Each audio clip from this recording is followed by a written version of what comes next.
My hands were shaking on the car door handle. My husband was pale, gripping the steering wheel like we were running from someone. Because we were. The familiar streets of my childhood neighborhood blurred past the window as Nolan pressed harder on the gas pedal. In the rearview mirror, I could see my parents' house growing smaller, the warm yellow light still glowing from the dining room where we'd been sitting just moments before. Where my family was probably still sitting, wondering why we'd left so suddenly. Naomi, Nolan's voice was tight, controlled. I need you to listen to me very carefully. I turned to look at him, this man I'd married 3 years ago, this quiet observer who noticed everything but said little. His jaw was clenched and there was something in his eyes I'd never seen before. Fear. What you're about to hear is going to change everything, he said, taking a sharp turn away from the main road. Everything you thought you knew about your family, about your life, it's not real. The words hung in the air between us like smoke. I wanted to laugh, to tell him he was being dramatic, but the tremor in his voice stopped me cold. Nolan, you're scaring me. He pulled into an empty parking lot behind a closed diner and turned off the engine. The sudden silence felt deafening. And what he said next left me speechless. Before we continue, please write in the comment which country you are watching this video. We love knowing where our global family is tuning in from. And if this is your first time on this channel, please subscribe. Your support helps us bring even more epic revenge tales of life. Enjoy listening. 6 hours earlier, I had been standing in front of my bedroom mirror, smoothing down my navy dress and thinking about how lucky I was. At 32, I had everything I'd ever wanted. A successful career as a pediatric surgeon, a husband who loved me unconditionally, and a family that had always been my anchor. You look beautiful, Nolan said from the doorway, adjusting his tie. Even after 3 years of marriage, he still looked at me like I was something precious he couldn't quite believe was his. It's just dinner with my parents, I laughed, but I was pleased. Nolan wasn't one for empty compliments. And Lorraine, he added quietly. Something in his tone made me pause. You don't like my sister. I didn't say that. You don't have to. I can tell. I turned to face him fully. What is it about her that bothers you? Nolan was quiet for a long moment, that careful way he had of choosing his words. She watches you, he said finally. When she thinks no one is looking, she watches you like she's studying you. I felt a flicker of irritation. She's my twin sister, Nolan. We've been close our entire lives. Of course she watches me, we know each other better than anyone. But even as I said the words, something cold settled in my stomach. Because I knew what he meant. I'd felt those eyes on me countless times, felt the weight of Lorraine's gaze when she thought I wasn't paying attention. I just never thought of it as strange before. Maybe I'm wrong, Nolan said, but his expression didn't change. I hope I'm wrong. The drive to my parents' house in Riverside Heights took 20 minutes. It was the same route I'd taken thousands of times growing up, past the elementary school where Lorraine and I had been inseparable, past the park where we'd spent endless summer afternoons, past all the landmarks of what I'd always believed was a perfect childhood. My parents still lived in the same sprawling colonial where they'd raised us. The wraparound porch was decorated with my mother's carefully tended flower boxes, and warm light spilled from every window. It looked like something from a magazine, the picture of domestic bliss. Naomi. My mother, Miriam, opened the door before we could even knock, wrapping me in one of her signature embraces that smelled like vanilla and lavender. Oh, sweetheart, you look radiant. Hi, Mom. I breathed in that familiar scent, feeling instantly like a child again. Where's Dad? In the kitchen, fussing over the roast. You know how he gets when we have company. She pulled back to smile at Nolan. Not that you're company, dear. Your family. Nolan smiled, that polite, reserved smile he wore around my family. Thank you, Miriam. You look lovely as always. Flatterer, she laughed, but she was pleased. Mom had always adored Nolan, often telling me how lucky I was to find a man who looked at me the way he did. We followed her into the house, past the family photos that lined the hallway, dozens of pictures chronicling Lorraine's and my lives from birth to adulthood. We looked so similar in those photos that strangers often couldn't tell us apart, but I'd always been able to spot the differences. The way Lorraine's smile never quite reached her eyes. The way she always positioned herself just slightly behind me like she was hiding in my shadow. Where's Lorraine? I asked as we entered the living room. Upstairs getting ready. You know how she is, always wanting to look perfect. Mom's voice carried that indulgent tone she'd always used when talking about my sister. "She's so excited to see you. She's been asking about you all week." I felt Nolan tense beside me, but before I could look at him, my father emerged from the kitchen, wiping his hands on a dish towel. "There's my successful daughter," Reuben boomed, crossing the room to sweep me into a bear hug. "How's the hospital treating you? Still saving lives left and right?" "Something like that," I laughed. Dad had always been proud of my career, even when it meant missing family dinners for emergency surgeries or working 18-hour shifts. He'd supported my decision to specialize in pediatric surgery when everyone else thought it was too demanding. "And Nolan," Dad shook my husband's hand firmly. "How's the law practice?" "Busy. Good cases." Nolan's responses were always measured around my family, like he was being careful not to say too much. "Modest as always," Dad grinned. "Naomi told us about that corporate case you won last month. Very impressive." I watched the two men talk, noting the subtle tension in Nolan's shoulders. He'd never been completely comfortable around my family, but I'd always attributed it to his naturally reserved personality. He wasn't the type to open up quickly to anyone. "Naomi."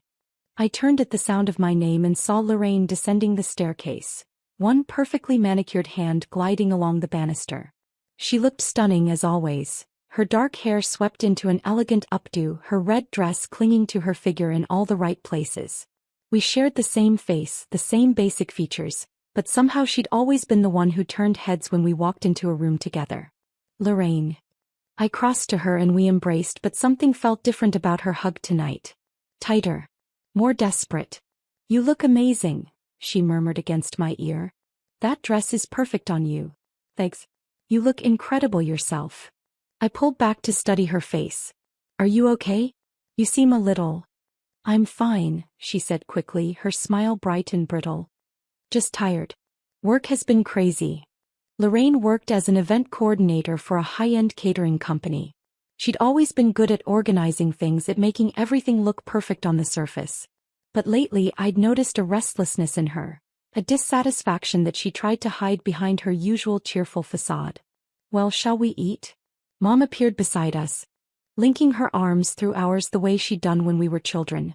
"I made your favorite pot roast with those little potatoes you love." The dining room was set with Mom's best china and crystal glasses that caught the light from the chandelier. Everything looked perfect, as it always did when Mom entertained. She took pride in creating an atmosphere of warmth and elegance, and tonight was no exception. I took my usual seat across from Lorraine with Nolan beside me. The conversation flowed easily at first. Dad asking about my latest cases, Mom updating us on her garden club activities, Lorraine sharing a funny story about a Bridezilla client. But as the evening progressed, I began to notice the small things that Nolan had trained himself to see. The first thing I noticed was the wine. Mom had opened a bottle of my favorite Pinot Noir, the same vintage she always served when I visited. But when she poured my glass, the liquid that came out was slightly different. Darker. Thicker. "This is a different bottle," I said, holding up my glass to the light. "Oh," Mom paused, the bottle still in her hand. "I thought I grabbed your usual. Must have picked up the wrong one from the cellar." She moved to take my glass, but Nolan's hand closed gently over mine. "It's fine," he said quietly. "Naomi doesn't need to drink tonight anyway. She mentioned feeling a bit under the weather earlier." I looked at him in surprise. I felt perfectly fine, and I certainly hadn't mentioned anything about being sick. But something in his expression stopped me from correcting him. "Of course," Mom said, but her smile seemed forced. "I'll get you some water instead." As she left for the kitchen, I caught Lorraine watching me with an expression I couldn't quite read. When our eyes met, she quickly looked away, focusing intently on cutting her meat.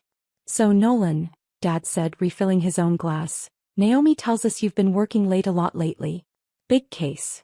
"A few big cases," Nolan replied. "Corporate litigation. Not very exciting." "I'm sure it's more interesting than you make it sound," Lorraine said, her voice carrying that musical quality that had always made people pay attention to her.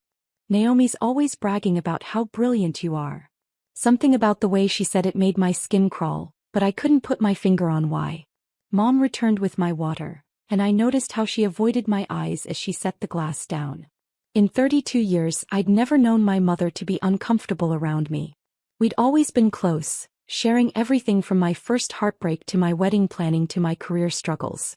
"Mom, are you feeling all right?" I asked. "You seem a little tense tonight." "Tense? No, sweetheart, I'm fine. Just want everything to be perfect for dinner." But her laugh sounded hollow. The conversation continued, but I found myself paying closer attention to the undercurrents. The way Lorraine kept glancing at something behind me. The way Dad kept checking his watch. The way Mom's hands trembled slightly as she served dessert. Nolan. Nolan was watching everything with the focused intensity he usually reserved for cross-examining witnesses. I could practically feel him cataloging every look, every gesture, every word. "I need to use the restroom," I announced, pushing back from the table. "Upstairs bathroom is being renovated," Lorraine said quickly. "Use the one down here." I paused. "Since when?" "I was just here 2 weeks ago." "We started the renovation this week," Dad said, not meeting my eyes. Pipes were old. Needed updating. Something was wrong. The upstairs bathroom had been perfectly fine 2 weeks ago, and my parents weren't the type to start major renovations without mentioning it. They usually spent months planning and discussing every detail. "I'll be right back," I said, walking toward the downstairs powder room. But as I passed the staircase, I heard something that made me freeze. A sound coming from upstairs. A rhythmic creaking like someone walking around in the rooms above us. "Who's upstairs?" I called back to the dining room. "No one." Mom's voice was tight. "Must be the house settling." But I knew the sounds of this house. I'd grown up here. And that wasn't the house settling.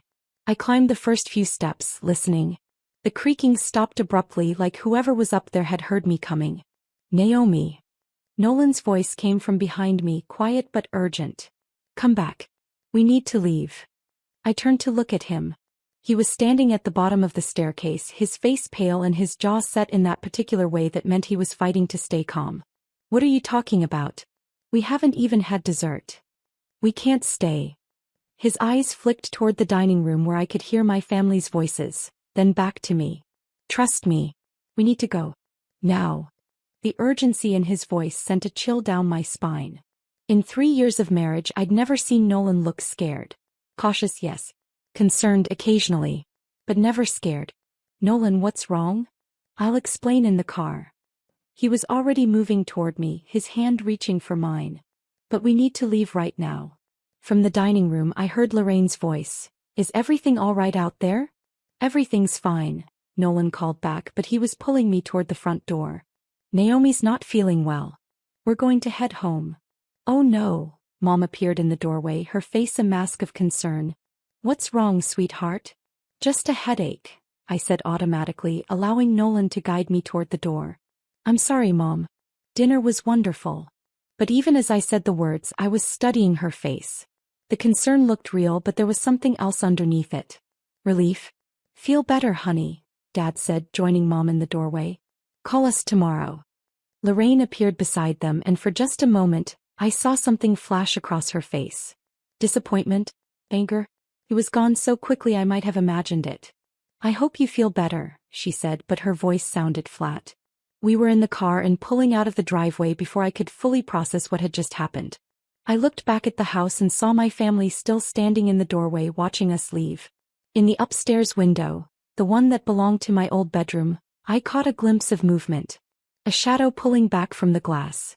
"Nolan." My voice came out smaller than I intended. "What the hell is going on?" He didn't answer until we were several blocks away from the house. When he finally spoke, his voice was carefully controlled, but I could hear the anger underneath. "Your wine wasn't wine." The parking lot behind the closed diner felt like the edge of the world. Nolan had turned off the engine, and in the sudden silence, I could hear my own heartbeat thundering in my ears. "What do you mean it wasn't wine?" My voice cracked on the words. Nolan turned in his seat to face me fully. In the dim light from the street lamp, his face looked haggard, older than his 35 years. "I mean, there was something in your glass." He ran a hand through his dark hair. "When your mother poured that wine, I saw her hand shake. She was nervous. And when I looked closely at what she'd poured." He paused, closing his eyes. "It was the wrong color. And there was sediment at the bottom that shouldn't have been there." I stared at him, my mind struggling to process what he was saying. You think my mother tried to sedate me? I think someone did. The words hit me like a physical blow. That's insane. My mother would never, she loves me. They all love me. Do they? Nolan's voice was gentle but relentless. When was the last time you saw your family without it being planned weeks in advance? When was the last time you dropped by unannounced? I opened my mouth to argue, then closed it. He was right. Every visit to my parents' house was carefully scheduled. Every dinner was planned. Even casual coffee dates with Lorraine were arranged days ahead of time. That doesn't mean anything, I said weakly. They're busy people. Dad still works part-time at the accounting firm and Mom has her activities. Naomi.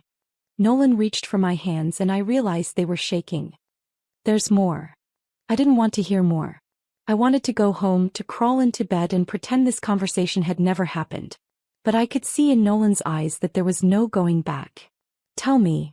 The person upstairs. The creaking you heard. Someone was definitely up there, and when you started toward the stairs, I saw Lorraine signal someone in the kitchen. Signal who? I don't know. But someone came out of the kitchen right after you headed for the stairs. Someone I'd never seen before. A woman maybe in her 50s. She went upstairs and the creaking stopped. My throat felt dry. Maybe it was a housekeeper. Mom mentioned they were having work done.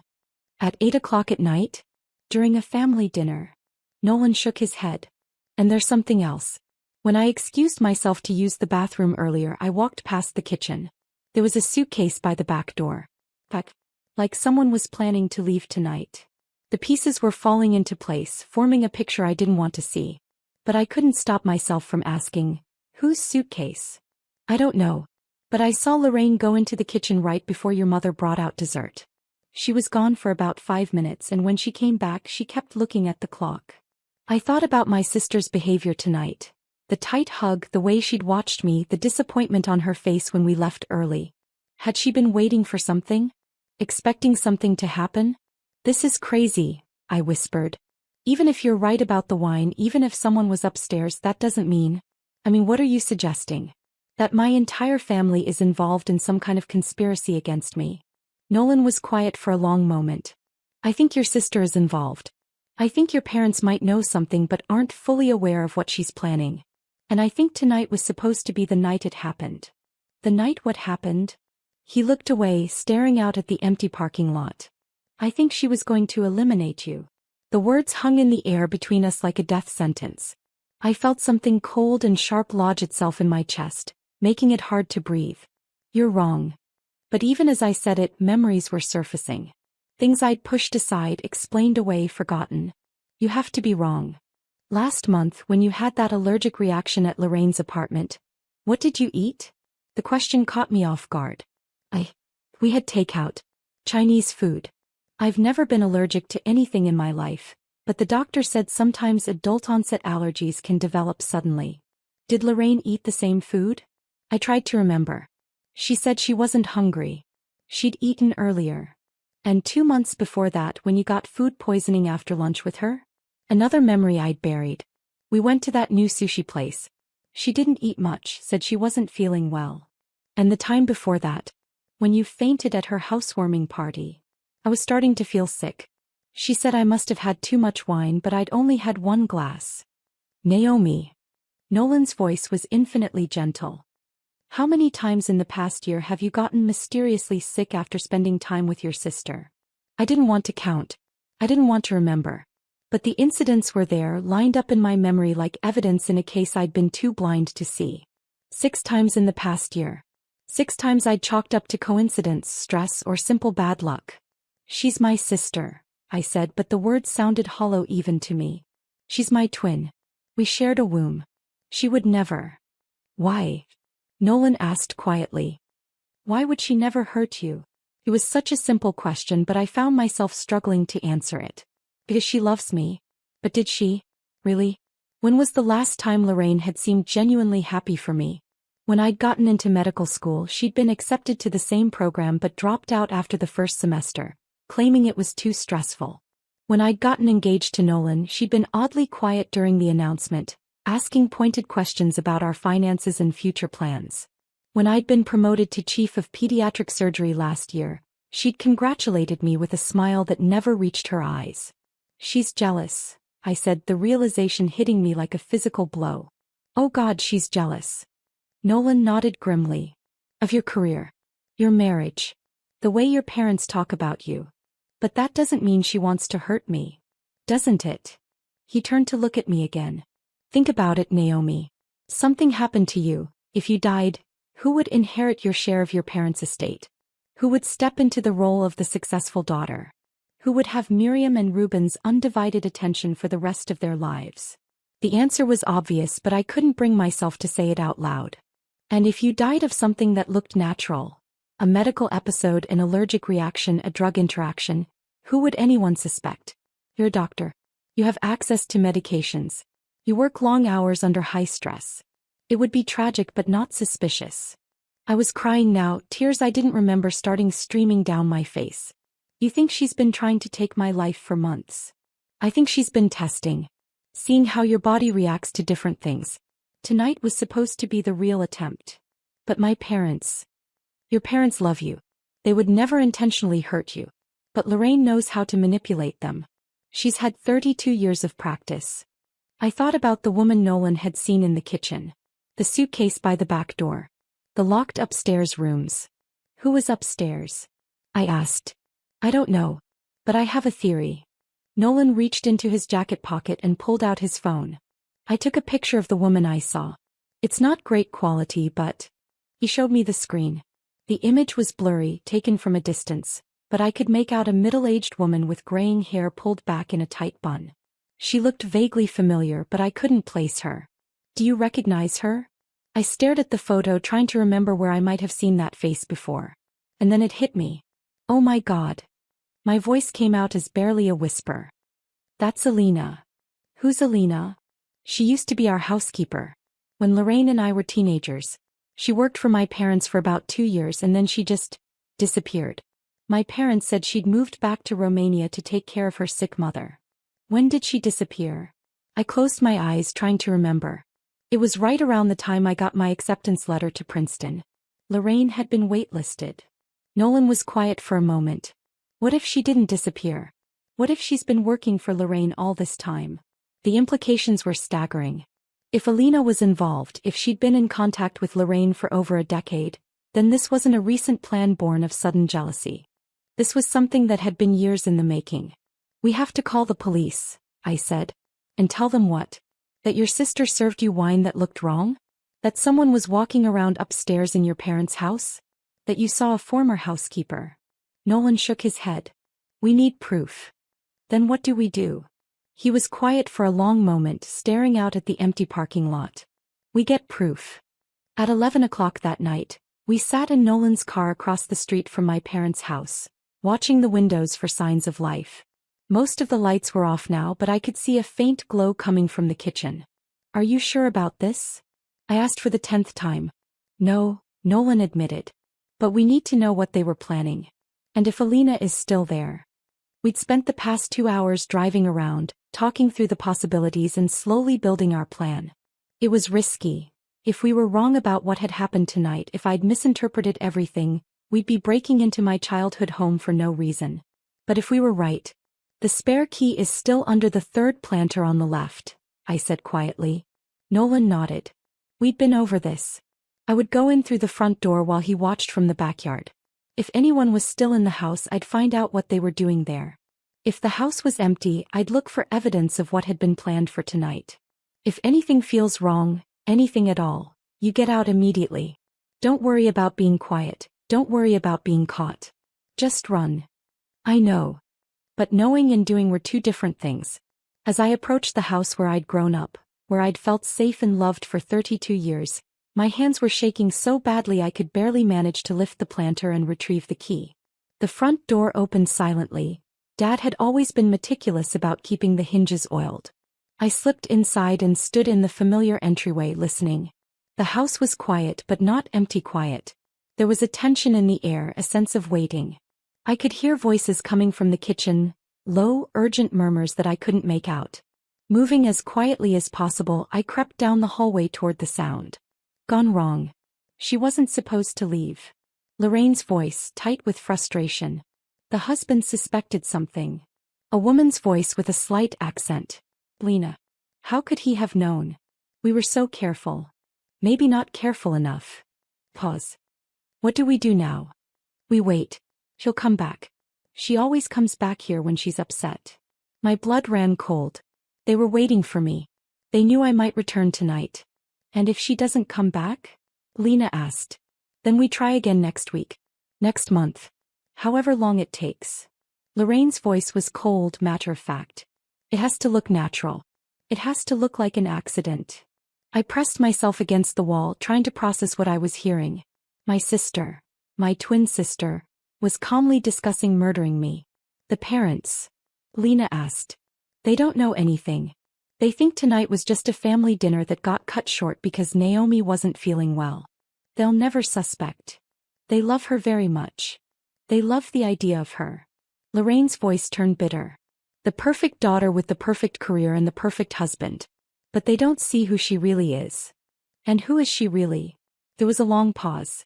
She's someone who's been living my life. The words hit me like a physical blow. I'd never thought of myself as living anyone else's life. I'd worked hard for everything I'd achieved. My medical degree, my surgical training, my position at the hospital. How was any of that taking something away from Lorraine? The insulin is still upstairs, Alina said. In case we need it. Insulin. My mind raced. I wasn't diabetic. A large dose of insulin in someone who didn't need it would cause severe hypoglycemia, seizures, coma, death. And it would look like a medical emergency, especially if they waited long enough before calling for help. I had to get out of there. I had to find Nolan and call the police. But as I started to back away from the kitchen, I heard footsteps coming down the stairs. Is she back? Lorraine's voice carried hope and anticipation. No, came my father's voice. I was checking the upstairs windows. No sign of her car. My father was involved. The realization hit me like a sledgehammer. My father, who had always been my biggest supporter, who had encouraged my dreams and celebrated my successes, was part of this. Dad knows. I heard myself whisper, forgetting for a moment that I needed to stay silent. The conversation in the kitchen stopped abruptly. Did you hear something? Alina's voice was sharp. I didn't wait to hear the answer. I ran for the front door, my feet silent on the familiar hardwood floors. But as I reached for the handle, I heard Lorraine's voice behind me. Naomi? Is that you, sweetheart? I turned to see my sister standing at the end of the hallway, silhouetted against the light from the kitchen. She looked beautiful and calm like she always did. But now I could see what Nolan had been seeing all along. The coldness in her eyes, the calculation behind her smile. I was hoping you'd come back, she said, taking a step toward me. We need to talk. Stay away from me. I fumbled with the door handle, my hands shaking. You're upset. I understand. But there's been a misunderstanding. Another step closer. Behind her, I could see Alina emerging from the kitchen, something small and sharp glinting in her hand. Where's Mom? I managed to ask. Upstairs. Sleeping. She took one of her pills. You know how the evening's events upset her. One of her pills. How many members of my family were being sedated tonight? And Dad? Dad's fine. He's worried about you. We all are. But even as she said it, I could see my father appear behind Alina, his face pale and confused. He looked like a man who was just beginning to understand that he'd been pulled into something terrible. Lorraine, he said, his voice uncertain. What's going on? Why is Naomi running? My sister's composure cracked for just a moment. It's fine, Dad. Just a misunderstanding.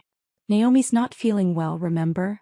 But Dad was looking at me now, really looking, and I could see the moment when everything clicked into place for him. The fear in my eyes. The way I was pressed against the door. The syringe in Alina's hand. Oh God, he whispered. Lorraine, what have you done? That was all the distraction I needed. I yanked open the front door and ran into the night, shouting for Nolan at the top of my lungs. Nolan met me halfway across the yard, gathering me into his arms as I sobbed out what I'd heard. Behind us, the front door of my childhood home stood open, spilling light onto the lawn. We're calling the police, he said firmly, pulling out his phone. Wait. Lorraine's voice came from the doorway.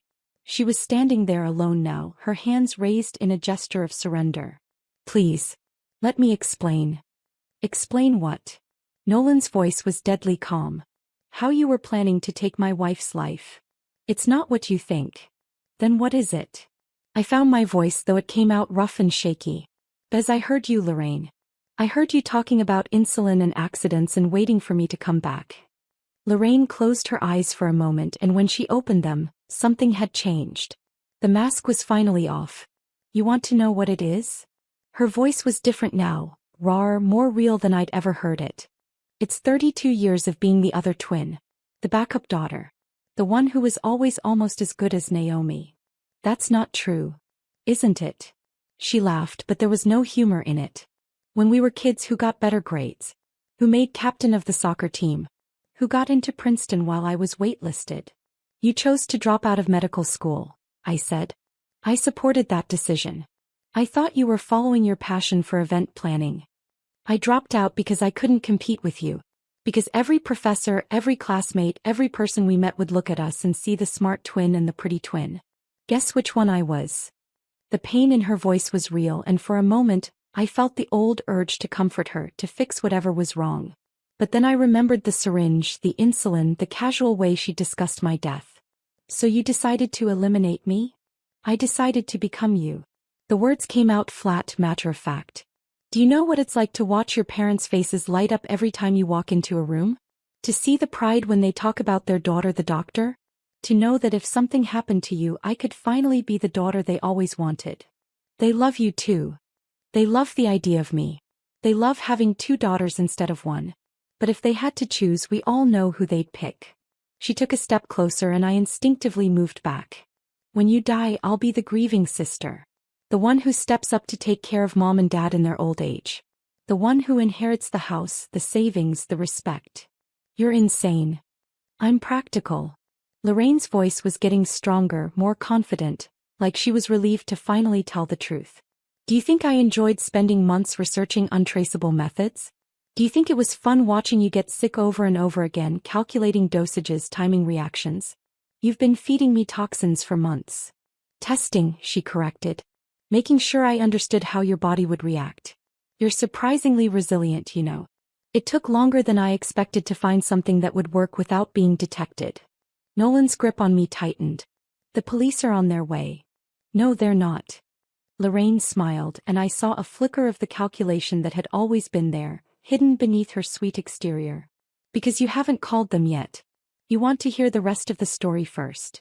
He was right. Despite everything, despite the terror and betrayal, I needed to understand. I needed to know how the sister I'd shared everything with had become someone who could plot to destroy me with such cold precision. How long? I asked. How long have you been planning this? Since we were 12. The answer hit me like a physical blow. 12. Do you remember the science fair? 7th grade? We both entered projects about genetics and heredity. Yours won first place. Mine came in third. I did remember. I'd been so proud of that blue ribbon, and I'd assumed Lorraine was proud of me too. She'd congratulated me, hugged me, told everyone at school how smart her sister was. That night, I heard Mom and Dad talking in the kitchen. They were so excited about your win, making plans for how to encourage your interest in science. Dad said maybe you'd become a doctor someday. Mom said you had the brains for it.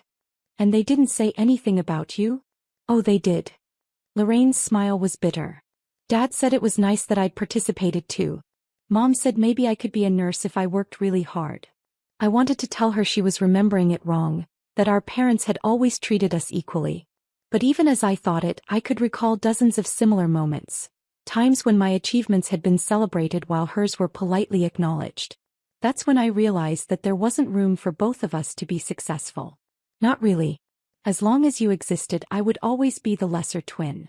So you decided to destroy me when we were 12? I decided to become you. At first I thought I could just be better. Work harder. But it didn't matter what I did. You were naturally smart, naturally talented, naturally everything our parents wanted. Behind Lorraine, I could see movement in the house. My father appeared in the doorway, looking older than I'd ever seen him. His face was pale and drawn, and he was leaning heavily against the door frame. Lorraine, he said quietly. Stop. Please stop. She turned to look at him and for a moment her mask slipped back into place. It's okay, Dad. I'm just explaining things to Naomi. Clearing up some misunderstandings. There's no misunderstanding. Dad's voice was heavy with grief. I heard what you said in the kitchen. I heard what you were planning. You don't understand. I understand that I failed you. He looked at me then back at Lorraine. I failed both of you. I made you feel like you had to compete for my love instead of knowing you both had it unconditionally. It's too late for that now, Lorraine said, but I could hear the crack in her voice. It's not too late. We can get you help. We can. Help. Lorraine laughed and the sound was sharp and broken. Help for what? For finally having the courage to take what should have been mine from the beginning. That's when I saw her hand move to her pocket. The same pocket where Alina had been carrying the syringe. Nolan, I whispered. He was already moving, stepping in front of me as Lorraine pulled out the small medical device. But instead of pointing it at me, she held it up so we could all see it clearly. Insulin, she said conversationally. Enough to finish someone my size within 30 minutes. Longer if you're lucky enough to get medical attention quickly. Lorraine, don't, Dad said, taking a step toward her. You know what the beautiful thing about insulin is? She was backing away from us now toward the street. It's naturally occurring in the body. Even if someone suspects something and orders an autopsy, elevated insulin levels could be explained away as a medical condition that went undiagnosed. Put it down, Nolan said firmly. Whatever you're planning, this isn't the way. Isn't it? Lorraine's eyes were bright with unshed tears, but her voice was steady. I've spent 20 years planning this. 20 years watching Naomi live the life that should have been mine. Do you know what it's like to smile and pretend to be happy for someone when every achievement they have feels like it's being stolen from you? Those weren't your achievements to steal, I said, finding my voice. I worked for everything I have. I earned it. With what? Natural talent? Good genes? Luck? Lorraine shook her head. We have the same genes, Naomi. The same parents, the same upbringing, the same opportunities. The only difference is that somehow you got to be the special one. That's not true. It is true. For the first time, real emotion broke through her controlled facade. Do you know how many times I've had to listen to Mom and Dad talk about their daughter the doctor? How many family gatherings I've sat through while relatives asked me why I couldn't be more like my sister. The pain in her voice was real, and despite everything, despite the fear and the betrayal and the insulin in her hand, my heart ached for her. We'd been children when this started. Children who should have been best friends instead of competitors. I'm sorry, I said quietly. I never knew you felt that way.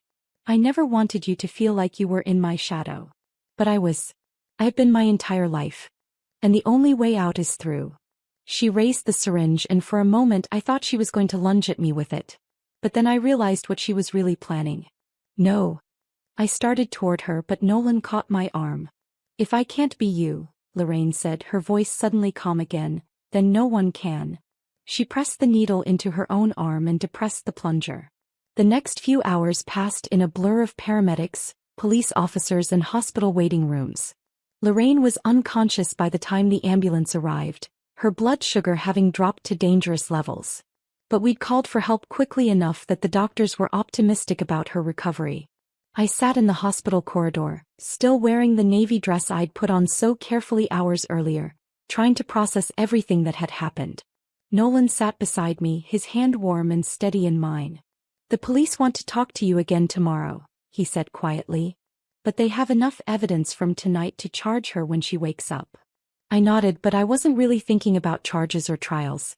I was thinking about my sister lying in the ACU 3 floors above us, and trying to understand how we'd gotten to this point. Mr. and Mrs. Garrett? A doctor in scrubs approached us, her expression professionally neutral. I'm Dr. Stevens. I've been treating your sister-in-law. How is she? I asked. Stable. She's going to make a full recovery. We'll need to monitor her for another day or two, but there shouldn't be any permanent damage. Relief flooded through me, followed immediately by guilt. After everything Lorraine had done, after months of her trying to end my life, I was still glad she was alive. Can we see her? She's sedated right now, but she should be awake tomorrow morning. I should warn you though, the police have posted a guard outside her room. I nodded. Of course they had. Lorraine was no longer my sister. She was a suspect in an attempted homicide case. Dr. Garrett? Dr. Stevens continued.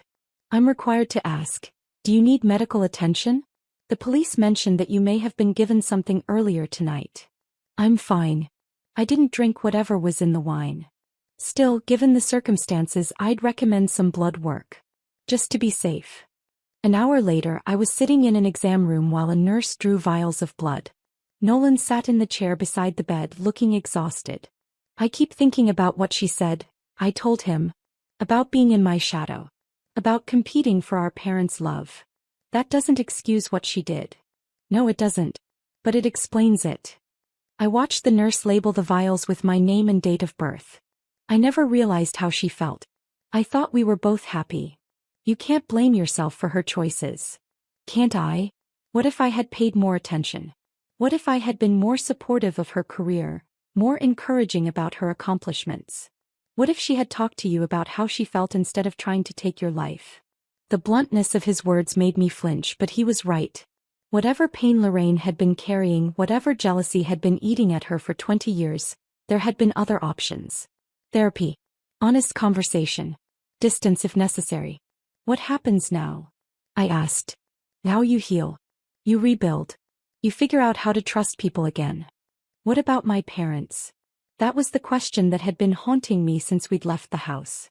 My father had clearly been manipulated by Lorraine, drawn into her plans without fully understanding what she intended. But he'd still been there tonight. He'd still been part of it. We'll figure it out, Nolan said. One day at a time. The blood work came back clean. No traces of any foreign substances in my system. By the time we finally made it home, the sun was beginning to rise over the city. I stood in our bedroom, looking at myself in the same mirror where I'd gotten ready for dinner 12 hours earlier. The woman looking back at me was the same person, but everything else had changed. I trusted her completely, I said to Nolan's reflection. My entire life I trusted her more than anyone else in the world. I know. How do I trust anyone again? How do I know who's real and who's pretending?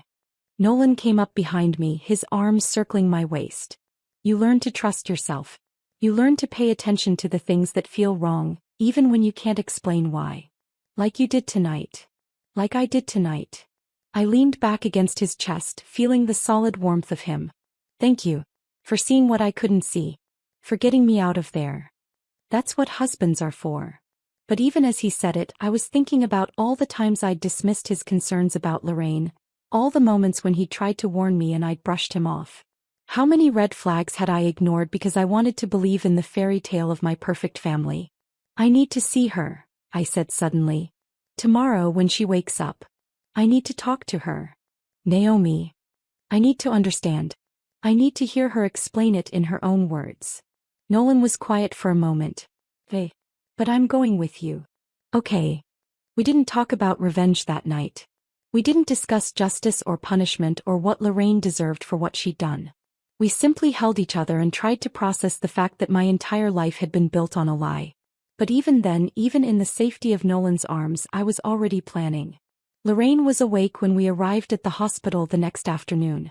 She was sitting up in bed, her hair pulled back in a messy ponytail and her skin pale but alert. Without makeup and designer clothes, she looked younger, more vulnerable. More like the girl I'd shared a bedroom with for 18 years. Hi, she said quietly when she saw me. The police officer stationed outside her door had warned us that our conversation would be monitored, that anything she said could be used as evidence in her upcoming trial. But Lorraine had agreed to see me anyway. Hi, I replied, taking the chair beside her bed.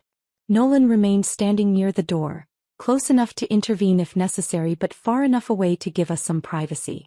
For a long moment we just looked at each other.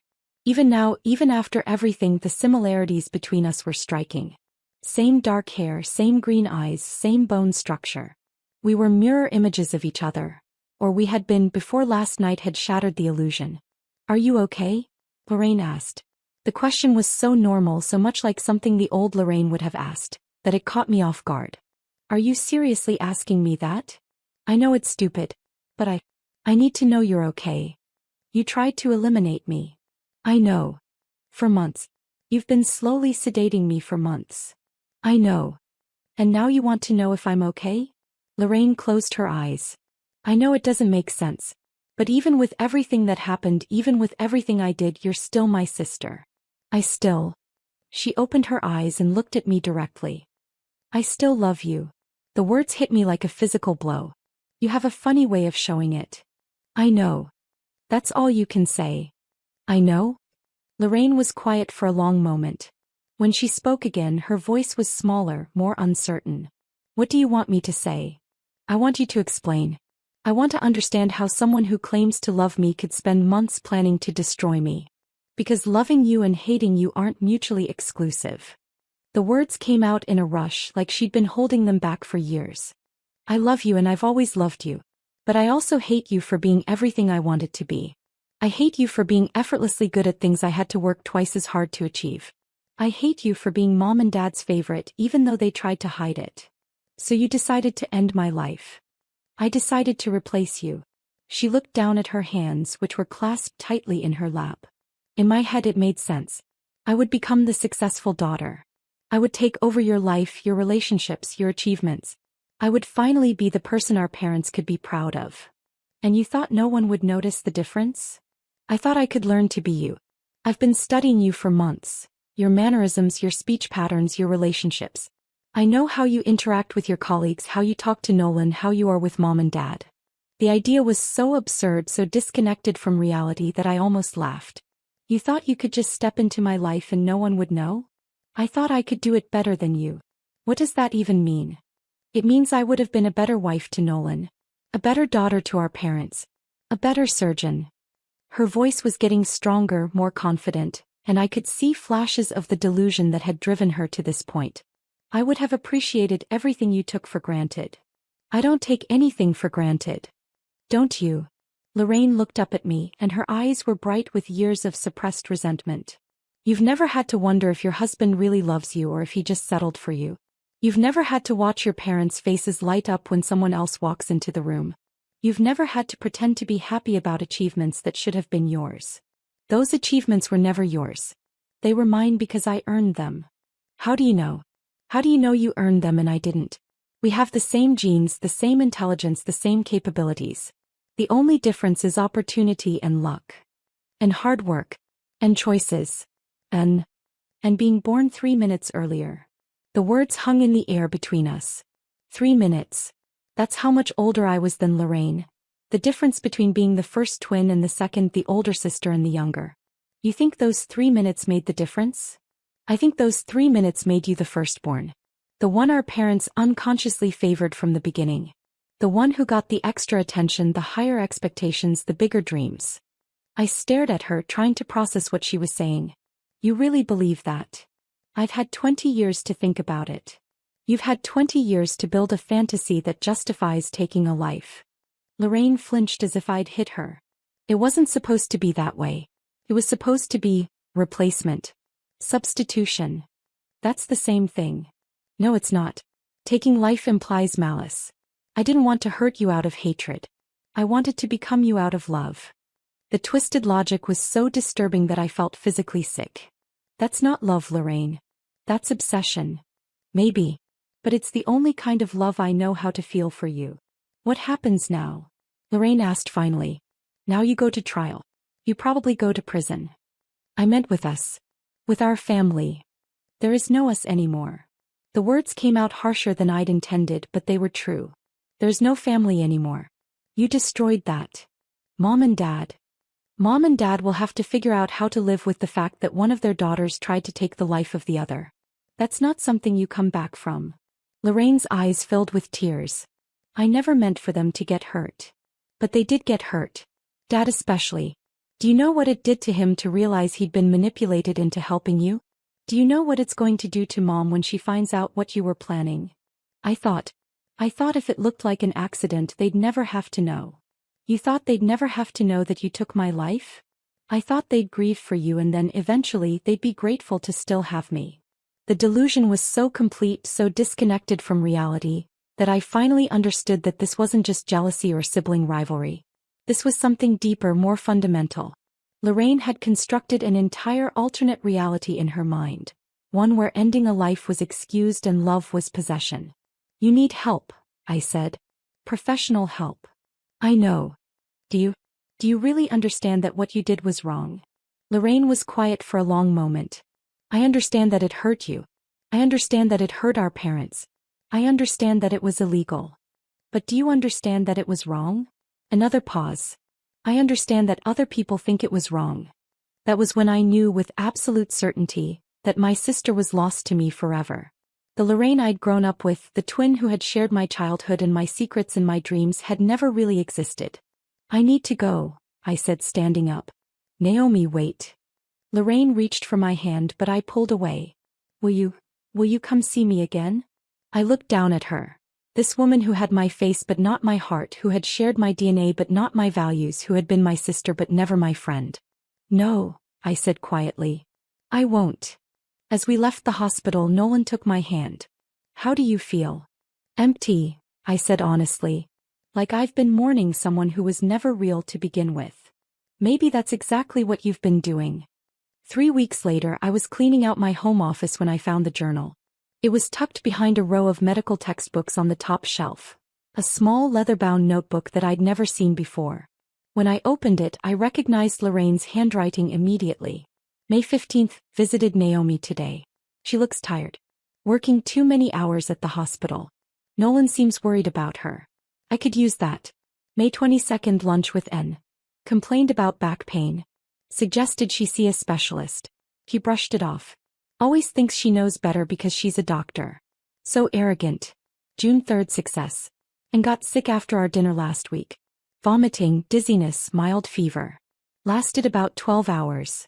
Perfect duration. She blamed it on the salmon. June 10th. Need to be more careful with dosages. Don't want to cause permanent damage before I'm ready. The goal is replacement, not revenge. June 18th. Nolan is getting suspicious. He watches me too closely when I'm around N. May need to deal with him separately. My hands were shaking as I read page after page of my sister's meticulous planning. She'd documented every attempt, every symptom I'd experienced, every reaction she'd observed. He tracked my schedule, my routines, my relationships. And she'd been documenting it for over 2 years. The journal contained detailed plans to end my life, but it also contained something else. Observations about my life that were eerily accurate and deeply disturbing. N doesn't appreciate what she has. Complains about long hours but loves the attention of being the important surgeon. Complains about Nolan's work schedule but loves having a successful husband. Takes mom and dad's pride for granted. If I were her, I would be grateful every single day. I would cherish every moment with Nolan. I would call mom and dad more often. I would deserve the life she's wasting. When I become her, I'll do it right. The entries became increasingly detailed and increasingly unhinged as they progressed. Lorraine had planned not just to end my life, but my entire replacement. She'd researched my work colleagues, memorized my patient files, even practiced my signature. But it was the final entry that made my blood run cold. November 15th, found the perfect solution. Alina agrees to help in exchange for $50,000 and a permanent position as housekeeper. She's been watching N for months now, learning her routines. She can get into the house easily, and still uses the same security code she's had for years. Our birthday, how predictable. The insulin plan is foolproof. Quick, relatively peaceful, and nearly undetectable if we time it right. Alina will discover the body after an appropriate delay. By the time paramedics arrive, it will look like a diabetic emergency. No one will think to question it. After the funeral, I'll be the grieving sister who steps up to take care of everyone. I'll comfort Nolan through his loss. I'll be there for mom and dad. Eventually, maybe in a year or two, Nolan and I will find solace in each other. He'll realize that I understand him better than N ever did. I'll be everything she was, but better. I'll be the woman she could have been if she'd truly appreciated what she had. Very soon now. I dropped the journal like it was on fire, my mind reeling. Lorraine had been planning to steal my entire life. My husband, my parents, my identity. Everything. And Alina. Alina had been watching me for months, studying my routines, learning how to impersonate my lifestyle. How many times had she been in my house without my knowledge? How many times had I been under surveillance without realizing it? I called Nolan immediately. You need to come home, I said when he answered. No. I found something. He was there within 20 minutes, and his face went white as he read through the journal entries. "She's completely delusional," he said finally. "She actually thought she could replace you and no one would notice. She thought you would fall in love with her. That's the most insane part of all of this." Nolan looked up at me, his expression a mixture of disgust and disbelief. How could she think I wouldn't know the difference? How could she think I wouldn't notice that my wife had been replaced by someone else? Because she's been living in a fantasy for years. She convinced herself that we're essentially the same person, that the only differences between us are superficial. "You need to give this to the police." I nodded, but my mind was already racing in another direction. "Nolan, what if we don't?" "What do you mean?" "What if we keep this journal to ourselves? What if we use it instead of turning it over?" He stared at me like I'd lost my mind. "Naomi, this is evidence in a criminal case. You can't withhold evidence." "I'm not talking about withholding evidence. I'm talking about delayed reporting." "What are you planning?" I looked down at the journal again, at the pages and pages of meticulous planning for my replacement. Lorraine had spent 2 years preparing to steal my life. She documented every detail, planned every contingency, prepared for every possibility. Except one. "I'm planning to give her exactly what she wanted," I said quietly. The plan took 3 months to arrange, but it was worth every day of careful preparation. I started by hiring a private investigator to track down every detail of Lorraine's life over the past 2 years. Her apartment, her bank accounts, her employment history, her relationships. I wanted to understand her world as thoroughly as she'd understood mine. What I found was even more disturbing than I'd expected. Lorraine had been systematically destroying her own life in preparation for taking over mine. She'd quit her job at the catering company some months ago, telling them she was moving out of state. She'd been gradually withdrawing money from her savings account, stockpiling cash for her new life. She'd even started canceling her lease and selling her furniture. She'd been erasing herself to make room for me. But the most shocking discovery was her relationship with Dr. Elena Vasquez, a psychiatrist who specialized in dissociative identity disorders. Lorraine had been seeing her for over a year, claiming to suffer from episodes where she believed she was someone else. She was very convincing, Dr. Vasquez told me during our confidential meeting. She described elaborate fantasies about living another person's life, complete with detailed memories and relationships. I was treating her for what I believed was a severe dissociative disorder. You didn't realize she was planning to act on these fantasies? She never mentioned any intention to harm anyone. She presented it as an involuntary mental health condition, not a deliberate plan. Did she ever mention me specifically? Dr. Vasquez hesitated. She often talked about her twin sister. She claimed that sometimes she would wake up believing she was you with your memories and your life. She said it was getting worse over time. And you believed her? I believed she was experiencing genuine psychological distress. Whether that distress was caused by a dissociative disorder or by something else, I'm beginning to question my initial assessment. That's when I knew exactly what I needed to do. I spent the next month working with Dr. Vasquez to understand the treatment protocols for severe dissociative disorders. I learned about memory reconstruction therapy, identity integration techniques, and the medications used to treat patients who struggled with multiple personalities. And then I put my plan into motion. "I want to help her," I told the prosecutor handling Lorraine's case. "I want to make sure she gets the mental health treatment she needs instead of just prison time." The prosecutor, a sharp woman named Catherine Mills, looked skeptical. "Miss Garrett, your sister attempted to take your life. The state has a strong case for attempted homicide." "I understand that. But I also understand that she's sick. Prison won't cure her mental illness. It will just warehouse her until she gets out and potentially tries again." "What are you proposing?" "I'm proposing that she be transferred to a specialized psychiatric facility for intensive treatment. If she shows improvement, if she can be genuinely rehabilitated, then maybe she can eventually reintegrate into society. And if she can't be rehabilitated, then she stays in treatment indefinitely. But at least we'll have tried to address the root cause of her behavior instead of just punishing her for it." It took several more meetings and multiple psychiatric evaluations, but eventually, the judge agreed to transfer Lorraine to Riverside Psychiatric Institute for a comprehensive treatment program. I visited her on her first day there. "Thank you," she said when I walked into her new room. It was sparse but comfortable. A bed, a desk, a chair, and a small window that looked out onto the hospital grounds. I know you didn't have to do this. I did it because I want you to get better. Do you think I can? Get better, I mean. I sat down in the visitor's chair and looked at my sister. Really looked at her. For the first time since that night at our parents' house. She seemed smaller somehow, more fragile. The confident mask she'd worn for years had finally cracked completely.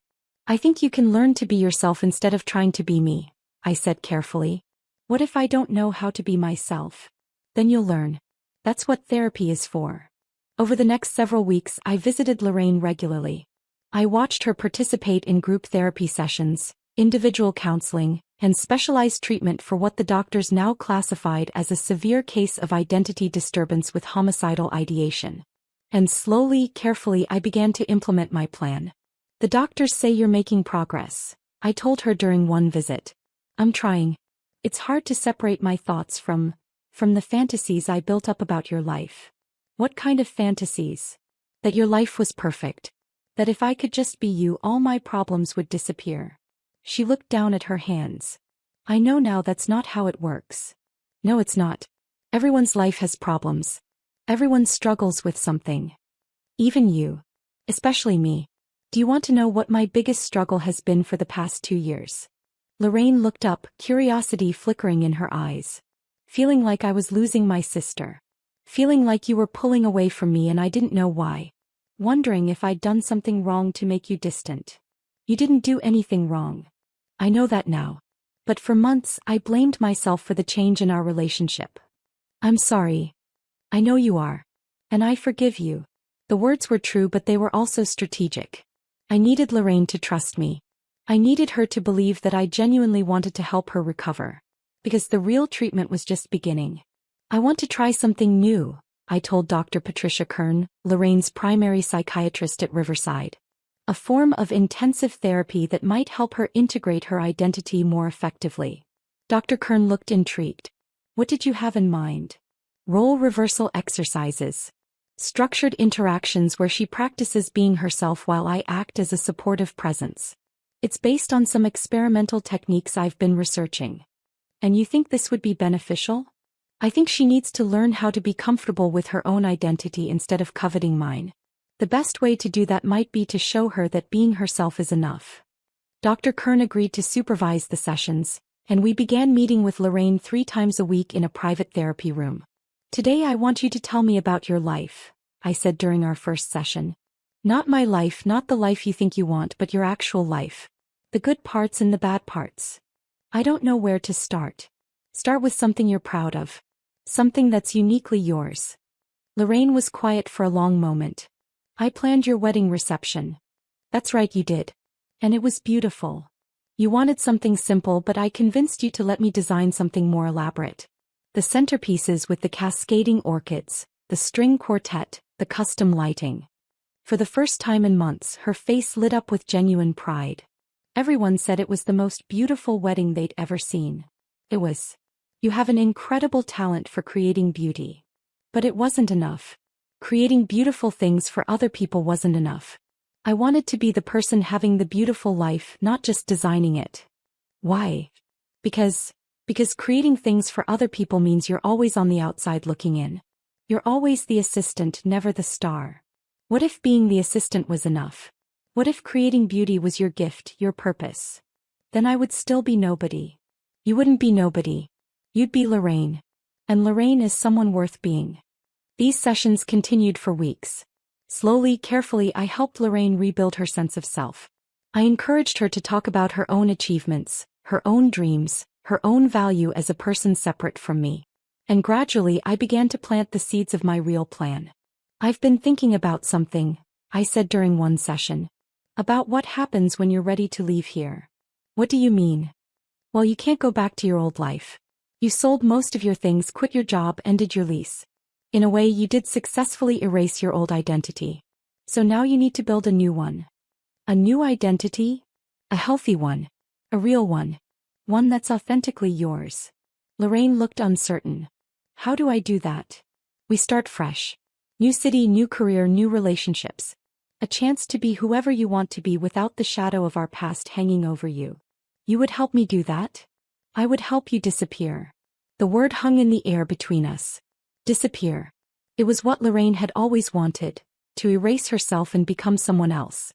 But now I was offering her the chance to erase herself and become herself.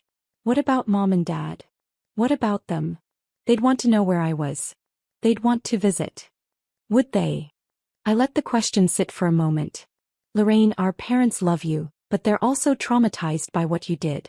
Right now, they're in their own therapy trying to understand how they missed the signs of your illness. They feel guilty and confused and heartbroken. I never wanted to hurt them. I know. But you did hurt them. And maybe the kindest thing you can do now is give them space to heal without having to worry about you. You mean abandon them? I mean give them the gift of not having to see you and remember what happened every time they look at your face. Lorraine's eyes filled with tears. You think they don't want to see me anymore?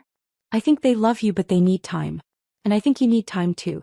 Time to figure out who you are when you're not trying to be me. Over the next month I carefully outlined my proposal. I would help Lorraine create a new identity. Legal documentation, job references, a complete background.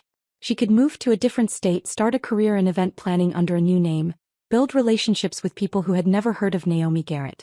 She could have the fresh start she'd always wanted, but on her own terms. There would be conditions, I told her during one of our final sessions before her scheduled release. What kind of conditions? You would never contact me again. Never contact our parents. Never return to this city. You would essentially cease to exist as Lorraine Morrison and become someone completely new. And in exchange? In exchange you get your freedom. No prison time, no criminal record following you around, no constant reminder of what you did. A complete clean slate. What about you? What do you get out of this? I looked at my sister. I get the satisfaction of knowing that you finally got what you wanted. You get to disappear and become someone else. The only difference is this time you'll be becoming yourself instead of me. Lorraine was quiet for a long time. And if I say no? Then you serve your full sentence. 7 to 10 years for attempted homicide. You'll be nearly 40 when you get out with a criminal record and no support system. You've really thought this through. I've had months to think about it. What happens if I take your offer but then break the conditions? What if I try to contact you or our parents? I pulled out a folder I'd been keeping in my purse and handed it to her. Then this gets released to the media. Lorraine opened the folder and found copies of her journal entries, photographs of her stalking activities, detailed psychiatric evaluations, and a comprehensive timeline of her 2-year plan to end my life. Everything, I said quietly. Every sick fantasy, every calculated move, every moment when you chose obsession over sanity. It would be a fascinating case study for criminal psychologists. Her face went white. You would destroy me. I would reveal you. There's a difference. The whole world would know what I did. The whole world would know who you really are. Or who you were anyway. Which is why it's so important that you become someone completely different.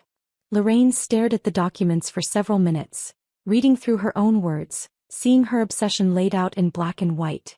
I really was insane, wasn't I? She said finally. You were sick. Whether you were insane is something philosophers can debate. What matters now is that you're getting better. Am I? Getting better.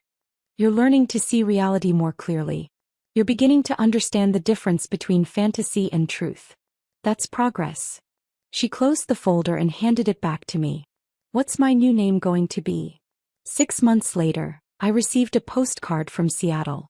No return address, no signature, just a picture of Pike Place Market and 3 words written in unfamiliar handwriting. Thank you. Goodbye. I knew it was from the woman who used to be my sister. According to the documentation I'd arranged, Claire Patterson was a 28-year-old event coordinator from Portland with excellent references and a clean background check. She had a social security number, a driver's license, and a carefully constructed employment history that would stand up to scrutiny. She also had a new face. The plastic surgery had been subtle but effective. A slightly different nose, reshaped eyebrows, a small scar on her chin that changed the entire structure of her face. She no longer looked like my twin. She barely looked like my sister. She looked like herself. I never heard from her again after that postcard, which was exactly what I'd hoped for. The woman who had tried to steal my life had finally gotten what she'd always wanted, the chance to disappear and become someone else. The only difference was that this time she was becoming herself instead of me. My parents took longer to heal. "I keep wondering what we did wrong," my mother said during one of our weekly therapy sessions. "How did we raise a daughter who could plan something so horrible?" "You didn't do anything wrong," Dr. Xiomara, our family therapist, assured her. "Mental illness isn't caused by parenting. It's a complex combination of genetics, brain chemistry, and environmental factors that no one fully understands. But the competition between them," Dad said. "The way we always compared their achievements. Maybe if we'd been more careful." "Maybe," I said quietly. "But maybe not." Lorraine made her own choices. She chose to see our relationship as a competition instead of asking for help when she was struggling. "Do you think she's really better now?" Mom asked. "Wherever she is." I thought about the postcard, about the new identity, about the chance I'd given my sister to start over completely. "I think she has the opportunity to be better. Whether she takes it or not is up to her." The truth was, I didn't know if Lorraine or Claire was better. I didn't know if the woman who had tried to eliminate me was truly rehabilitated or just better at hiding her obsessions. But I'd given her the thing she'd always wanted, the chance to disappear and become someone else. And in doing so, I'd given myself something too. Peace. For the first time in my adult life, I wasn't looking over my shoulder, wondering if my sister was jealous of some achievement or resentful of some success. I wasn't trying to include her in my happiness while secretly sensing her resentment. I wasn't walking on eggshells around someone who smiled at me while planning my death. I was free. "Dr. Garrett?" My surgical resident poked her head into my office. "Your 4 o'clock appointment is here." I looked up from the patient files I'd been reviewing. "Send them in." The woman who walked into my office was probably in her early 30s, with short blonde hair and nervous eyes. She looked vaguely familiar, but I couldn't place her. "Dr. Garrett, thank you for seeing me. I'm Emma Rodriguez." I gestured to the chair across from my desk. "What can I do for you, Ms. Rodriguez?" "I'm a journalist. I'm working on a story about sibling violence and family trauma. I was hoping you might be willing to share your experience with your sister's illness." My blood ran cold. "I'm sorry. Your twin sister Lorraine Morrison. The attempted homicide case from 2 years ago. I know she was transferred to a psychiatric facility for treatment, but there's no record of her being released. I was wondering if you could tell me what happened to her." I kept my expression carefully neutral. "I'm afraid I can't discuss my sister's medical treatment. Patient confidentiality laws, you understand." "Of course. But surely you could share your own perspective on the experience? How it felt to discover that your twin sister had been trying to take your life." "Ms. Rodriguez, I appreciate your interest in the topic of family violence, but I'm not comfortable being interviewed about such a personal matter. I understand your reluctance, but I think your story could help other families recognize warning signs, prevent similar tragedies." I studied the woman's face more carefully. There was something about her eyes, something about the way she held her head. "Where did you say you were from?" I asked. "I'm freelance. I write for several national magazines." "And how did you hear about my case?" "It was in the local papers at the time. I've been researching it for months." "Researching it how?" "Police records, court documents, hospital records." She paused.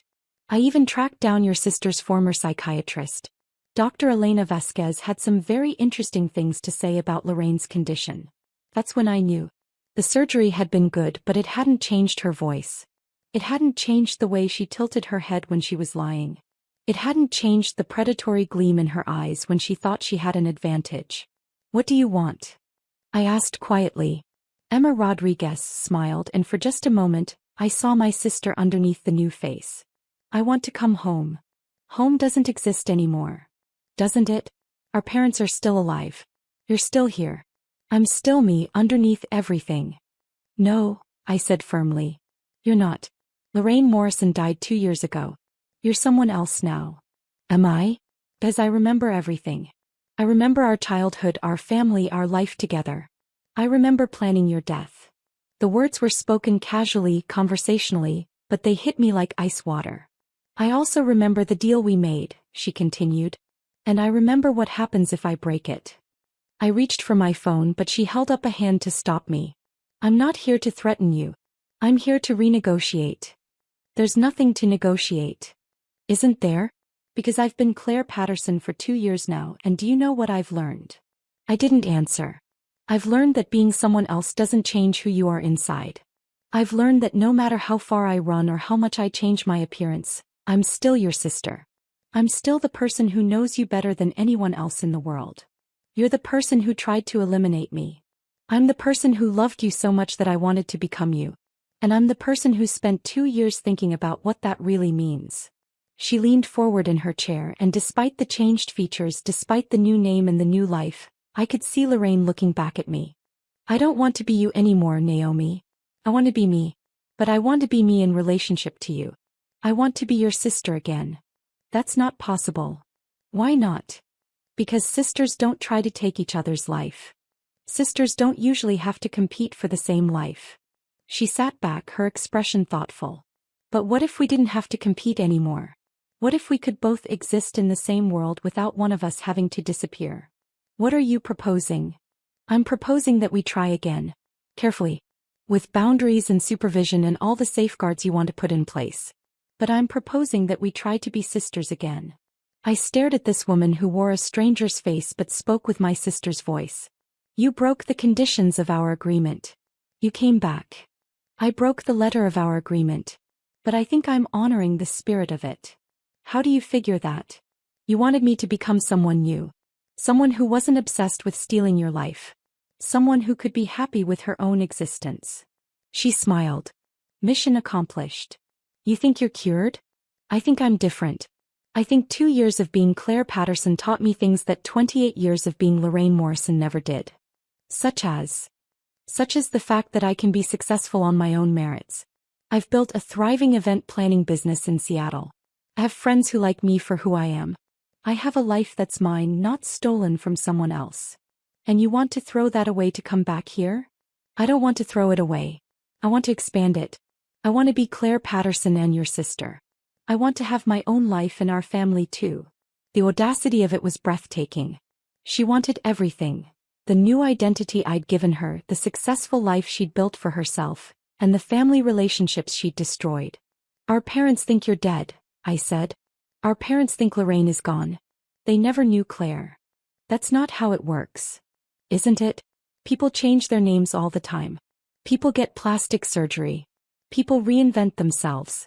Why can't I be their daughter with a new name and a new face but the same heart? Because you tried to take their other daughter's life. But Claire would never hurt you. Claire understands that your success doesn't diminish her worth. I wanted to laugh at the absurdity of it, but there was something in her voice that stopped me. A sincerity I'd never heard from her before. You really believe you're a different person now? I really believe I'm a better person now. The person I was always supposed to be before jealousy and competition and mental illness twisted me into something else. And you think I should just trust that? After everything you did? I think you should test it. The same way you tested everything else. What do you mean? She reached into her purse and pulled out a small digital recorder. I recorded this entire conversation. Every word I've said, every admission I've made, every request I've made. She set the recorder on my desk.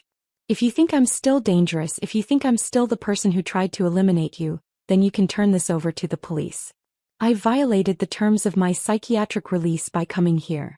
I could go to prison for years. And if I don't think you're dangerous? Then maybe we can try to be family again. Fully. Carefully. With all the boundaries you need to feel safe. I stared at the recorder, then at the woman who had been my sister and was now someone else but wanted to be both. Why now? I asked. Why come back now? Because Claire Patterson is successful and happy and fulfilled. But she's also alone. She doesn't have a sister. She doesn't have parents. She doesn't have a history or a family or anyone who remembers her childhood. That was the point. I know. And for 2 years it was exactly what I needed. But now I think I'm strong enough to be both. Strong enough to be Claire and your sister. Strong enough to have my own life without needing to steal yours. I picked up the recorder and held it in my hands. Such a small device, but it contained enough evidence to send her away forever. If I give this to the police, you'll go to prison. Yes. If I don't, you'll expect me to trust you. I'll expect you to give me the chance to earn your trust. And our parents? I'll let you decide how and when to tell them. If you decide to tell them at all. You'd accept that? You'd accept that I might choose to keep you away from them forever. For the first time since she'd walked into my office, her composure cracked slightly. It would break my heart. But yes, I'd accept it. I turned the recorder over in my hands, thinking about everything that had happened between us. The poisonings. The journal. The insulin. The night she tried to eliminate me and I'd thought my entire family was lost. I need time to think about this. Of course. I need to talk to my therapist. Maybe arrange for you to be evaluated by a professional. I understand. I need guarantees that you'll respect whatever boundaries I set. You have them. I looked at this woman who wanted to be my sister again, who had traveled across the country to ask for forgiveness and a second chance. Who had built a new life for herself but wasn't satisfied with it because it didn't include the family she'd nearly destroyed. Where are you staying? The Marriott downtown. Room 412. I'll call you tomorrow with my decision. She nodded and stood to leave. At the door she turned back. For what it's worth, Naomi, I really am sorry. Not just sorry I got caught or sorry there were consequences. Sorry for what I did to you. Sorry for what I put our family through. Sorry for being the kind of person who could plan something so horrible. I believe you. Do you forgive me? I thought about the question. Did I forgive the woman who had tried to take my life? Did I forgive the sister who had spent months sedating me while smiling to my face? I forgive Lorraine, I said finally. The question is whether I can trust Claire. She smiled. A real smile this time without calculation or hidden agenda. That's all I can ask for. After she left, I sat in my office for a long time staring at the digital recorder. Finally, I picked up my phone and called Nolan.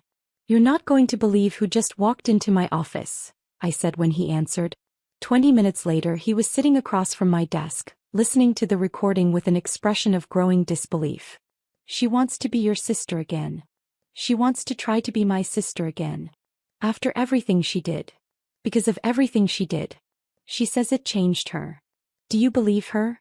I thought about the woman who had sat in that chair, who had looked different but sounded familiar, who had admitted to crimes that could send her to prison for decades. I believe she's different. Whether she's different enough, that's what we need to find out. What are you thinking? I looked at my husband, this man who had saved my life by noticing what I couldn't see, who had stood by me through months of investigation and trial and family therapy. I'm thinking that everyone deserves a second chance. Even people who try to steal your life. Even people who try to destroy you. Because if they can change, if they can truly become better people, then maybe there's hope for everyone. Nolan shook his head. You're either the most forgiving person in the world or the most naive. Maybe both. So what do we do? I picked up the recorder again, this small device that held so much power. The power to send my sister back to prison, or the power to give her the second chance she was asking for. We test her, I said finally. The same way we tested everything else. Carefully. With safeguards. With boundaries. And if she fails the test? Then we turn this over to the police and she goes away forever. And if she passes? I thought about the woman who had been my sister and was now someone else but wanted to be both. I thought about the possibility of having a family again, of having someone who shared my childhood memories and understood where I came from. Then maybe we find out what it's like to be sisters without trying to destroy each other. That night, I called the number Claire had given me. It's me, I said when she answered. What's your decision? We're going to try. But slowly. And with conditions. What kind of conditions? You submit to regular psychiatric evaluations. You agree to family therapy sessions. You accept whatever boundaries I set regarding our parents and our relationship. And in return? In return, you get the chance to prove that you really have changed. The chance to be part of our family again. There was a long silence on the other end of the line. Thank you, she said finally, and I could hear tears in her voice. Thank you for giving me another chance. Don't thank me yet. Thank me when you've proven you deserve it. I will. I promise I will. After I hung up, I sat on my couch with Nolan beside me, thinking about second chances and redemption and the possibility that people really could change. Are you sure about this? He asked. No. But I'm sure about this much. I'm tired of being afraid. I'm tired of looking over my shoulder. I'm tired of letting what happened define the rest of my life. So you're going to trust her. I'm going to give her the opportunity to earn my trust. There's a difference. 6 months later, I stood in my parents' living room, watching my mother embrace a woman who looked like a stranger but sounded like her daughter. Mom, Dad, I said quietly, I'd like you to meet Claire Patterson. She used to be Lorraine. The reunion wasn't perfect. There were tears, recriminations, and difficult conversations about forgiveness and trust and whether people could truly change. But there was also something I hadn't expected. There was hope. Claire, I still couldn't think of her as Lorraine, had kept her word about everything. She'd submitted to psychiatric evaluations that confirmed her mental health had dramatically improved. She'd participated in family therapy sessions where she took full responsibility for her actions. She'd respected every boundary I'd set and asked permission before crossing any line. Most importantly, she'd built a relationship with me that was based on who we both were now, not who we'd been before. I have something for you, she said during one of our weekly coffee meetings. She handed me a thick manila envelope. What is this? Every journal entry I ever wrote about you. Every photo I took while I was stalking you. Every piece of evidence of my obsession. She paused. I want you to have it all. I want you to destroy it or keep it or do whatever you need to do with it. But I don't want it in my life anymore. I opened the envelope and saw hundreds of pages of documentation. The journal I'd found in my house, but also dozens of others. Photos of me coming and going from the hospital, detailed notes about my schedule, even recordings of phone conversations she'd somehow obtained. You kept all of this? I kept everything. It was like a shrine to my obsession with you. She looked away. I know how sick that sounds now. Why are you giving it to me? Because Claire Patterson doesn't need a shrine to her sister's life. Claire Patterson has her own life, her own achievements, her own identity. She looked back at me. And because I want you to know that part of me is really gone. That person who could do those things. She doesn't exist anymore. I believed her. Not because I was naive or forgiving, but because I'd spent months watching her rebuild herself from the ground up. I'd seen her struggle with therapy, celebrate small victories, and gradually become someone I could trust. She wasn't the sister I'd grown up with. But she wasn't the woman who'd tried to destroy me either. She was someone new. Someone better. Someone I was proud to call family. There's one more thing, Claire said as I closed the envelope. I'm getting married. I looked up at her in surprise. What? His name is Dalton. He's a computer programmer in Seattle. We've been dating for 8 months. And he knows. About your past. He knows everything. About Lorraine, about what I did, about the psychiatric treatment, about this, she gestured between us, about trying to rebuild our relationship. And he still wants to marry you? He says everyone deserves a second chance. He says the person I was isn't the person I am now. She smiled. Sound familiar? It did sound familiar. It sounded like the same leap of faith I'd taken when I decided to give her another chance. When's the wedding? Next spring. In Seattle. She paused. I was hoping you'd be my maid of honor. The request hit me like a physical blow. 6 months ago, this woman had been a stranger to me. 2 years ago, she'd been trying to take my life. And now she wanted me to stand beside her at the most important moment of her new life. I'd be honored, I said. And I meant it. Because sometimes the greatest revenge isn't destroying someone who's hurt you. Sometimes it's helping them become someone worthy of forgiveness. Sometimes it's giving them the chance to become the person they always could have been, if they'd just learned to love themselves as much as they'd envied you. Sometimes the most poetic justice is watching someone who tried to steal your life finally learn to love their own.